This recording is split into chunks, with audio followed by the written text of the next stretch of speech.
છેલ્લા વર્ષમાં એટલે it's a personal emotional story. 12 June જે અમદાવાદમાં પ્લેન ક્રેશ, હા.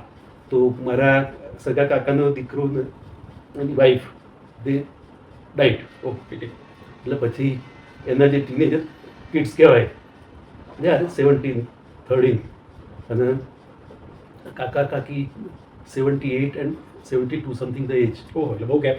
60 વર્ષ. એટલે જે બ્રિજ તૂટી ગયો. અને ધ થિંગ ઇઝ કે બાળક તો જે કહેવાય કે એને ઉછેર કરીએ એની સાથે એ પોતાના સપના જોવે અથવા તો મા બાપ જ એને ક્યાં સપના આપતા હોય છે અથવા તો એ સપનાને જે નર્ચર કરવામાં હા, હિસ્સો બનતા હોય. ભાગ ભજવતા હોય. એટલે that boy had to go into the aeronautics and particularly they were the British passport holders, citizens. Okay. So there was a catch. કારણ કે લાઈક મારા અંકલની વાત કરું તો એમને છોકરો જતો રહ્યો તો હવે કોણ મારું? હા, અને એ ઉંમરે. યસ, સામે છેડે that boy cannot speak. કે I want to fulfill my dreams. Then I took on the role play, you can say, bridging the gap. And luckily now is the time. He will also, it's a win-win situation created.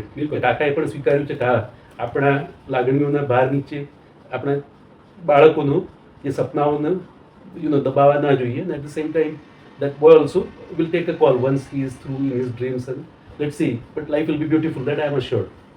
DM Salt, my number, and call on that. See you.